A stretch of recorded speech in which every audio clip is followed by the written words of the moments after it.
როგორი არის აქამდე იყო აქამდე პრეცედენტები.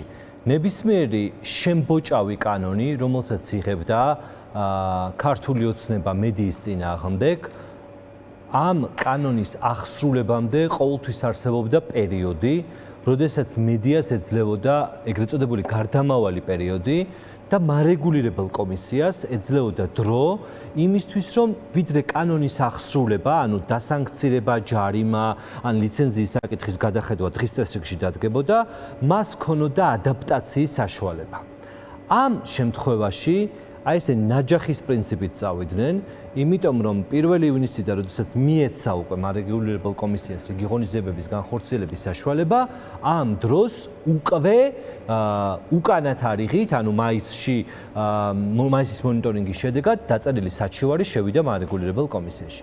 დღეს ჩვენ ყველანი ერთად მანამდე ვითხოვეთ ჩვენ შეხვედრა მარეგულირებელ კომისიასთან იმის გასარკვევად, რომ ამ კანონში არსებული ბუნდოვანი ჩანაწერები და ასეთი არაერთია, როგორ ინტერპრეტირების საშუალებას აძლევს თავად კომისიას და ინტერპრეტირების საშუალებას იძლევა, როგორ აპირებს მარეგულირებელი კომისია, ნუ რა გაიდლაინი გააჩნიეს მისი მოვალეობა, ხო, რომ შეიმუშაოს გარკვეული ესე ვთქვათ, როდესაც კანონში არსებობს რაღაც ბუნდოვანება, იმას ქვემდებარე აქტით განმარტავს სხვა რეგულატორი ამ შემთხვევაში და იგი უნდა გაეკეთებინა მარეგულირებელ კომისიას, ამ შემთხვევაში შეემუშაებინა გაიდლაინები, რომელსაც მიაწვდიდა მედიას, თუ მათი განზრახვა არ იყო მედიას საშუალებების სადამსჯელო სპეცოპერაცია. ასეთი გაიდლაინა როგორც ხვდები ჯერ არ არსებობს. ასეთი არ არსებობს, მარეგულირებელ კომისიას არ აქვს, არ შემუშავებულა და ჯერ შემუშავების პროცესიც დაწყებული არ არის. შესაბამისად, აქ რასთან მივდივართ, რომ მათი მიზანი არის, რომ აი სწორედ ზაფხულის პერიოდში, როდესაც არის არააქტიური პერიოდი, მათ შორის პროტესტის, საერთაშორისო ორგანიზაციების ან სხვა მსგავსი რეაგირების თვალსაზრისით, მედიას საშუალებები ქართული ოცნების მიზანი არის, რომ მოგვუდოს. ის, რომ ჩვენი არხი ამ შემთხვევაში რაიმე ფორმით შეცვლის თხრობას, მოვლენებისთვის თავის სახელის დარქმევას, ან საგამოძიებო კონტენტის კეთებას, ამის შანსი არის ნული. მაშინ ისინი უნდა მოვიდნენ და ჩვენ უნდა გაგვთიშონ. იმიტომ რომ მათი მაგრამ რაღაც ხრიკებით გადაწყობა ამ რეალობაზე მოუხდება თუ არა მედიას. მედიას რა თქმა არ არსებობს გამოუვალი მდგომარეობა, ასეთი მანამდე არაერთი გვქონია, რომ რაღაცა სადამსჯელო სქემას, რომელსაც მოიფიქრებდა ივანიშვილის პარტია, მედიას ვერ მოეხდინა გარკვეული საევაკუაციო გასასვლელის მოძებნა ამ სიტუაციით. ამ შემთხვევაში, რა თქმა უნდა, ჩვენ გავაკეთებთ ყველაფერს, ჩვენ გვირთულდება საქმე, რომ ერთის მხრივ ჩვენ გავაგრძელოთ ისე ოპერირება, როგორც მანამდე და მეორეს მხრივ დავიცვათ თავი. მაგრამ აქ ყველაფერი არის უკვე მოქალაქეებზე დამოკიდებული, სამოქალაქო აქტივისტებზე, არასამთავრობო სექტორზე, პოლიტიკურ პარტიებზე. ახლა უკვე მათ ძალიან მნიშვნელოვანია, რომ ამ შემთხვევაში ითამაშონ დიდი როლი. და როგორ?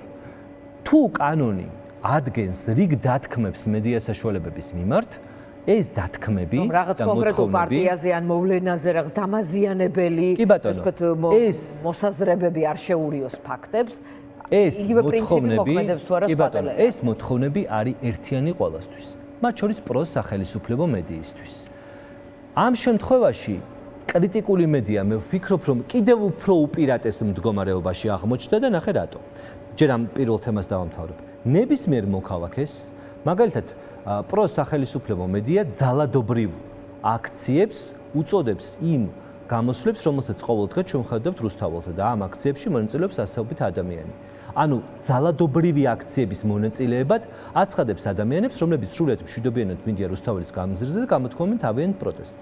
ნებისმიერ მოქალაქეს, რომელიც ამ აქციაზე დგას, აქვს სრული უფლება ახლა მარეგულირებელ კომისიას მიმართოს ამ მედიას საშუალებების წინააღმდეგ საქმის წარმოების მოთხოვნით. შესაბამისად, ჩვენ მოქალაქეთა სოლიდარობის შემთხვევაში მივიღებთ იმას, რომ მარეგულირებელ კომისიაში იქნება ასობით კი არა, ათასობით მსგავსი საჩივარი, რომელიც უნდა განიხილოს მარეგულირებელმა კომისიამ და შესაბამისად, თუ პრაქტიკა არის ასეთი, რასაც ისინი დაამკვიდრებენ, ის უნდა გავრცელდეს თანაბრად ყველაზე.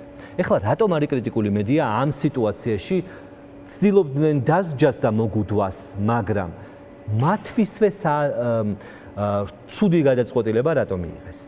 ჩვენ ვხედავთ, რომ გვაქვს, აი მარტივ მაგალითად რო ვილაპარაკოთ, მზია ამაღლობელის ადვოკატი მოითხოვს სამაუწყებლო კომპანია რუსთავი 2-საგან დროის გამოყოფას, რომ ირაკლი კობახიძემ რომ ბრალდებები წაუყენა მზია ამაღლობელს, რომ მივიდეს და საპასუხო კომენტარის საშუალება ჰქონდეს.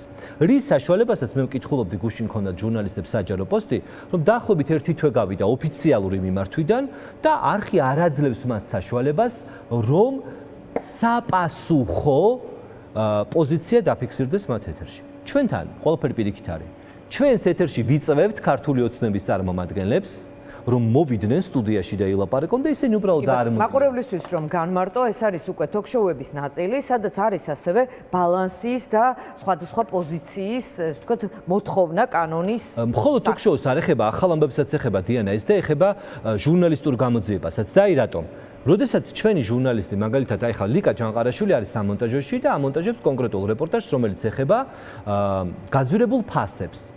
როდესაც ლიკა ჯანყარაშვილი ამ თემაზე ითხოვს, რომ მოპასუხებ მისცეს მას ინტერვიუ, ისინი ხო ინტერვიუს არასდროს არ გვაძლევენ. როდესაც სადმე შემთხვევით ღონისძიებაზე ნახავ ოცნების რომელიმე დეპუტატს, ნახევარზე მეტი კრიტიკულ კითხვებს როგორ გაურბის, მე თქვენ ცალკე არ გეწერებით, ან მაღიარე ჯერ ჟურნალისტმა როგორ უნდა აღიაროს. პარლამენტში არის ძირითადად ამ ტიპის პასუხები. და მას არ აძლევენ კომენტარს. ჩვენი მაგალითად საგამოძიებო ჟურნალისტების ოფისის უდიდესი რესურსი ადამიანების ძებნაზე იხარჯება. და ახალი კანონი ითხოვს, რომ იყოს მათი პასუხი. და შესაბამისად, ახლა ჩვენი ჟურნალისტი თამთა დოლენჯაშვილი ერთ კონკრეტულ ფიგურანტს გამოძიებისთვის დილის 8 საათიდან ეძებს ამ დრომდე რედაქციაში არ დაბრუნებულა 7 საათია საღამოსი. და თუ ამ კანონს ისინი მიუდგებიან ისე, როგორც იქ წერია, რომ მათი პოზიციაც უნდა იყოს, შესაბამისად ჩვენ საქმე გაგვიადვილდება. ანუ ჩვენთვის უფრო კარგია, იმიტომ რომ ჩვენი მთავარი იარაღი არის კითხვები ამ შემთხვევაში.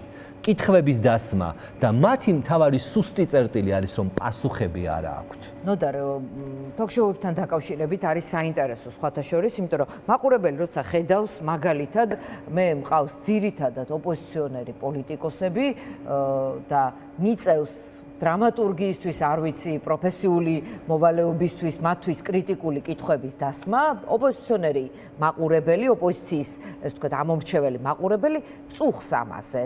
იმიტომ რომ რაღაცნაირად მისთვის მისი, ასე ვთქვათ, არ ვიცი, საყვარელი პოლიტიკოსი თუ ვისაც მხარს უჭერს, ვისაც ენდობა და იმას კრიტიკულ კითხვებს უსვავს, ამ აგრესია შეიძლება კონდეს რაღაც მომენტში ჟურნალისტზე.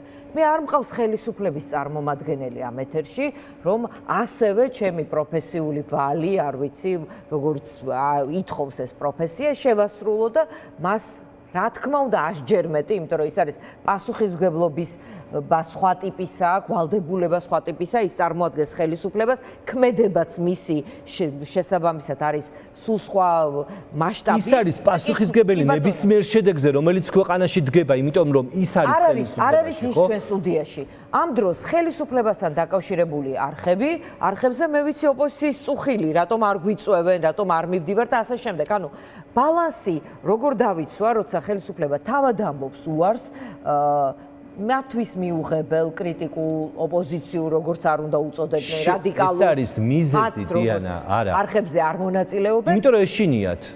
იმიტომ არ დადიან რომ კი ბატონო, იმიტომ რომ ეს ნორმები აღსასრულებლად არის მკდრაჩობილი მათივე დაწერილი ნორმები, რატო? მათ აქვთ შიში. ეხა ქართულ ოცნებაში, რომელსაც 89 დეპუტატი ყავს საქართველოს პარლამენტში, 89-დან რომ წინასწარ კითხვა-პასუხის გარეშე შეთანხმებული და დაწერილი კითხვა-პასუხის გარეშე რომ ილაპარაკოს, ასეთი მაქსიმუმ შეიძლება იყოს 5. იმიტომ რომ დანარჩენების პოზიციონირება, მათ შორის როდესაც დგებიან პარლამენტში, შემოიფარგლება რით, რომ მათ წინასწარ აქვს დაწერილი მესიჯები, რა უნდა ილაპარაკონ და შემხვედრი კითხვა, როგორც მოდის, თავისუფალი დედოფალი მედიის წარმომადგენლებისგან. იმ წუთშივე იჭრებიან და სისულელეს ლაპარაკობენ. ეხლა საიდუმლო ამ ქალაქში არავისთვის არ არის, რომ ქართული ოცნების დეპუტატის ერთ-ერთი დეპუტატი მაგალითად და ამბობენ, რომ რამდენიმეა დახვეწილობის კურსებზე დადის ადამიანებთან როგორ უნდა მოიქცეს კამერის წინ.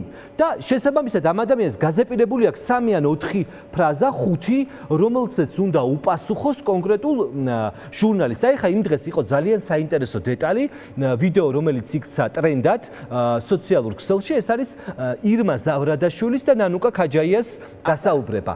და რატომ დაემართა ქალბატონ ირმას? ეხა ქალბატონ ირმამ არ იცოდა, რომ ნანუკა ქაჯაია მისი შვილის თანატოლი, ანუ მათ შორის ასაკში 26 თუ 23 წელი სხვაობა არის. რა თქმა უნდა იცოდა ქალბატონმა ირმამ ეს ამბავი, მაგრამ ის მომზადებულია მხოლოდ იმ ნაწილისათვის, რომ ილაპარაკოს, რომ აი ამ ძალადობაზე რომ ილაპარაკები, რომ ჩემით მხარდამჭერები თუ თანაგუნდელები ადამიანებს აწამებდნენ რუსთაველის გამზირზე, მეც ვიღაცამ ცემდა 2007 თუ 2008 წელს და აი უკვე შემხედრი კითხვისთვის მზად აღარ არიან. მაგრამ შეუძლიათ საკუთარ წიაღში ის ხალხი მაინც ნახონ, ჩვენ გვახსოვს დადიოდნენ ჩვენ სტუდიაში 5-10 ადამიანი მუდმივად არსებობდა და მაშინ სხვა ქართული ოცნება იყო, დიანა. არ დაგეთანხმები, დიანა. მაშინ სხვა ქართული ოცნება იყო. დღევანდელ პარლამენტს გადახედე საკუთარი აზრის დაფიქსირების და ჩამოყალიბების და არგუმენტის დაცვის რესურსი რამდენ ადამიანს გააჩნია. ახლა ამ სტუდიაში შეიძლება ყველა ეთერში მდინარეზე ხო არ ივლის? ზარქუა დადიოდა მათიკაში, ვიღაცები დადიოდნენ ეს გამახსენდა ძველი ეთერებიდან. ახლა სხვა ვერტიკალია ცენზურის. მათ აღარ აქვთ ახლა საშუალება რომ ილაპარაკონ. აბა კითხვა დაატრიალე და თუნდაც გარე გადაღების დროს, აი ხა მე იმიტომ რომ ახალი ამბების წარმოებაში მიწევს მე ხო მარტო იმას არ უსმენ რაც მაგალითად ეთერში გადის. მე ხო ვუსმენ იმ ბრიფინგს რომელიც მოდის, იმიტომ რომ შეიძლება რაღაცამ დამაინტერესოს და სისტემაში გავხსნან და სრულს მოусმინო. დააკვირდი როგორც კითხვა დატრიალდება და ივანიშვილის გვარი ისმის კადრში ჩანს შიშის გამოსხივება ადამიანების რომლებიც არიან. მოკლედ რომ დაუბრუნდეთ კანონს, შესაბამისი საჩივრების შემთხვევაში ეს შეიძლება იყოს პრობლემა, იმიტომ რომ ხელისუფლებამ როგორც ჩაიფიქრა, მხოლოდ მისთვის მიუღებელი არხების მაკონტროლებლად და თქვათ პრობლემების შესაქმნელად კი არა, ეს მისთვის მისაღები არხებისთვისაც პრობლემების შემქმნელი აღმოჩნდეს. დიანა, ნებისმიერი კანონი, რომელიც არის მიმართული რომ რეგულაციების გზით გააჯანსაღოს მედია სფერო, სხვა სექტორი და შესაბამისად ამ კანონის აღსრულებით მივიღოთ უკეთესი შედეგი, მედიაც დადგება და მიესალმება ამ კანონს. იმიტომ რომ ჟურნალისტისთვის არ არსებობს ჟურნალისტისთვის მუშაობის არეალი, როდესაც მაგალითად ურჩევნია რომ დილიდან საღამომდე ვიღაცა ქუჩა ეძებოს, ვიდრე მაგალითად გაჩნდნენ ანგარიშვალდებულების მქონე ადამიანები, რომლებსაც შეითანხმებს დათქმულ დროს მივაჩაწერს ინტერვიუს და ასე შემდეგ. მაგრამ ის რომ ამ კანონის მიზანი თავიდანვე იყო მედიის სადამსჯელო მარწუხებში მოქცევა, ფინანსური სანქციების გზით პირველივე წამს რომ ოცნების სარჩელი შემოვიდა, ამით ეს იყო. მაგალითად, მანამდე იყო დღეს მქონდა სხვა შორის მარეგულირებელ კომისიაში ამაზე ლაპარაკი, მანამდე იყო რეგულაცია, რომელიც დაგვიწეს, შემზღუდავი რეგულაცია ასევე ტელევიზიისთვის, ეს ეხებოდა ინტეგრირებული რეკლამის წესების დამკვიდრებას. მარეგულირებელმა კომისიამ თქვა, რომ მე ამას არ დავამონიტორინგებ 6 თვე, ეს იყო 2024-ის ბოლოს, აქ იყო მთელი 6 თვიანი პერიოდი მოსამზადებელი, ჩვენი თანამშრომლები ეს არის გაშუქებას და რაღაც საჯაროებას არც საჭიროებდა, ჩვენი თანამშრომლები, წამყვანები, არაპოლიტიკური გადაცემების, ანუ გასართობ კონტენტს ეხება ეს ძირითადად, წამყვანები, პროდიუსერი, კონტენტ კრეატორები დადიოდნენ მარეგულირებელში შეხვედრაზე, კონკრეტული მაგალითებით მსჯელობდნენ, კონკრეტული ვიდეო მაგალითების დემონსტრირება ხდებოდა. თანამშრომლობა არ არის პრობლემა, როდესაც და შესაბამისად, როდესაც ჩაირთო მონიტორინგი, მედია შეხვდა ამას მომზადებული. ახლა რა გააკეთეს? პირველში აღმოჩნდა, რომ მარეგულირებელ კომისიას მიეცა შესაძლებლობა, სრულობა მიეცა საქმეებისთვის და უკანა თარიღებით საჩივრები შეიტანა. დასჯა რა იქნება ამაზე თუ გქონდათ საუბარი? მეც კი ვესწრაფი. კი, ანუ პირველი ამ შემთხვევაში არის გაფრთხილება, შემდეგ გადიან ფინანსურ ჯარიმებზე, შემდეგ უფრო მეტ ფინანსურ ჯარიმებზე, შემდეგ საკითხი ხდება, დღის წესრიგში დგება ლიცენზიის საკითხი. ლიცენზიის საკითხი იმას ნიშნავს, რომ ლიცენზიას გიუქმებენ, ანუ ეთერში აღარ უნდა ენთო. შესაბამისად ეხა ჩვენ ტელევიზიის გათიშვას არ ვაპირებთ, მივიდნენ და გათიშონება. კი ბატონო, მადლობა ნოდარ, ძალიან დიდი მადლობა. ნოდარ მელაძე პასუხობდა ჩვენ კითხვებს. ჩვენ ვლაპარაკობთ კანონზე, რომელიც მიიღო ხელისუფლებამ, რომელიც ეხება ბრიტანულ სტანდარტი ასე ახსნეს.